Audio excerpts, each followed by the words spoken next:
As Wendy attempts to cure her schizophrenia and receive help at a psychiatric hospital, she experiences flashbacks of the murder of her childhood friend back home in China. Through her flashback, she realizes how much pain and fear she has from the crime due to the mystery of the murder.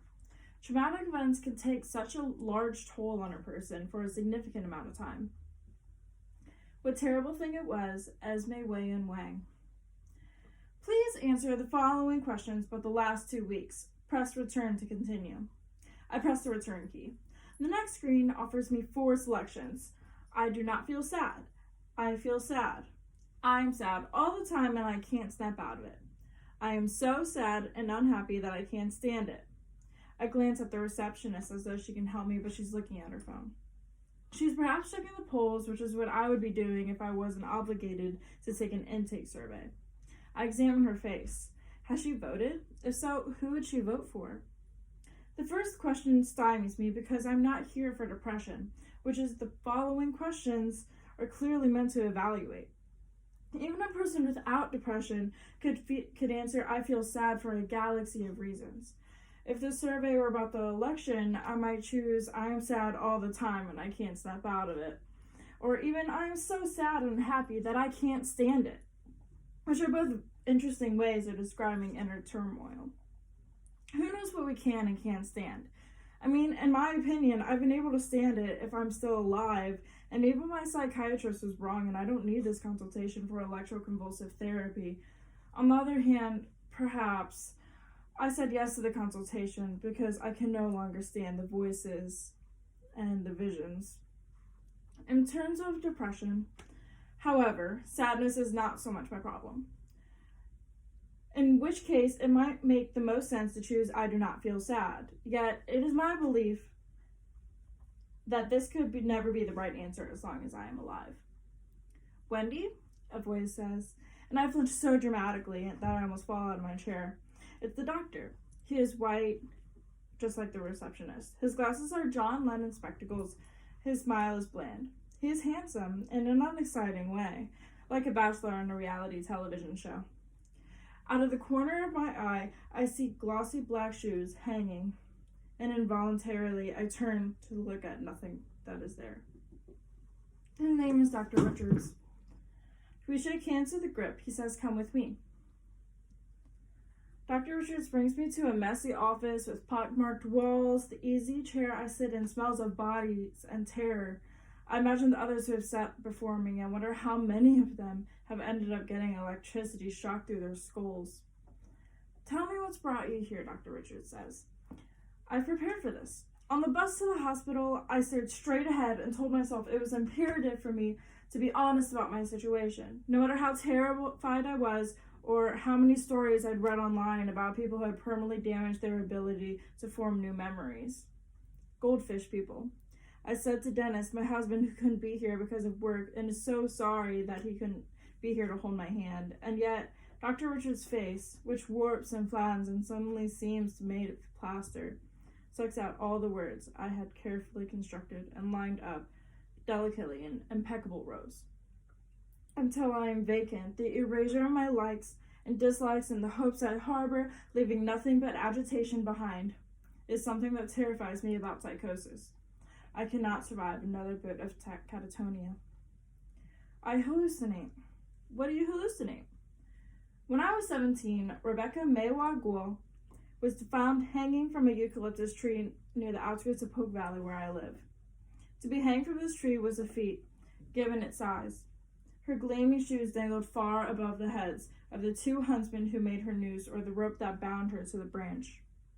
By the time they summoned the police and the fire brigade, she had been hanging for over 14 hours, so said the medical examiner who evaluated her body. I am well aware that any narrative involving a dead girl ultimately fails to animate the dead girl who remains a corpse, or in this case, a ghost, for the duration. I do believe in ghosts. As an amateur tarot reader, I pulled a card for Becky the day her body was found. And I did not pull the world or the wheel of fortune. I pulled the 9 of Swords, despair, nightmares.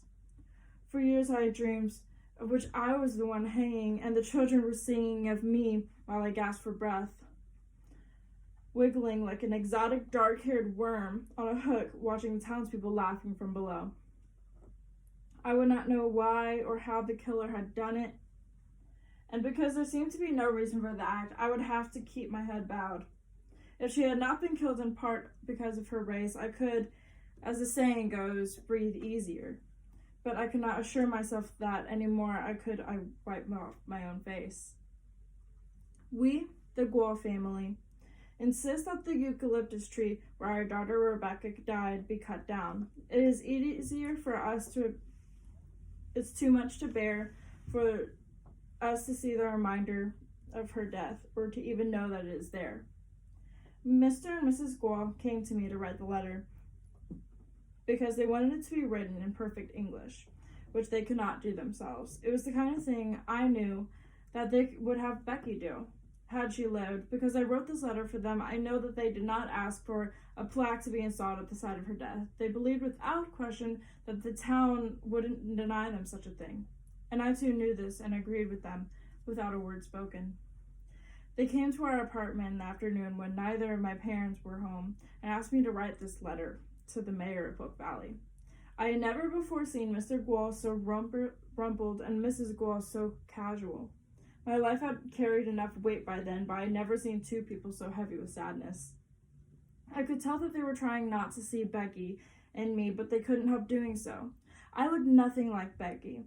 Becky was round-faced, had enviable eyelids, and in comparison was inevitable, and caused their eyes to snag on me before ripping away. I gestured to the kitchen table and asked if they wanted tea, but they were staring into emptiness. I asked again in Mandarin, and Mrs. Guo's head lifted slightly. "You can speak Mandarin?" she asked in Mandarin. "We tried to teach Becky, but she only ever spoke English."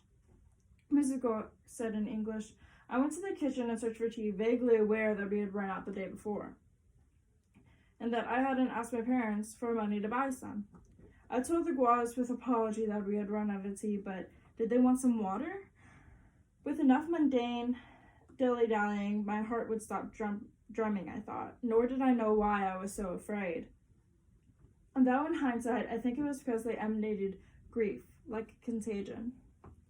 Mr. Guo tried to pay me after I gave him the letter, and even though I had no money and my parents were always talking about how hard they worked and how poor they were, I refused the $20 bill.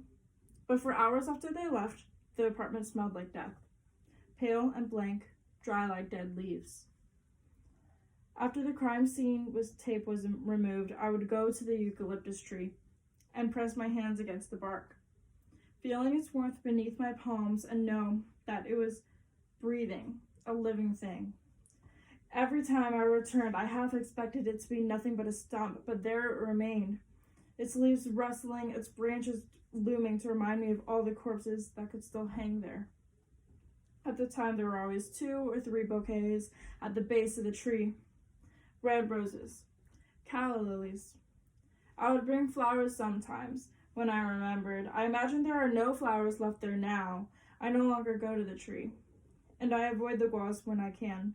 It seems heartless, but if I must stay and care for my mother, it's important that I distance myself from the situation, because we still don't know who killed her, and if I remain too close to the situation, I will corrode from fear.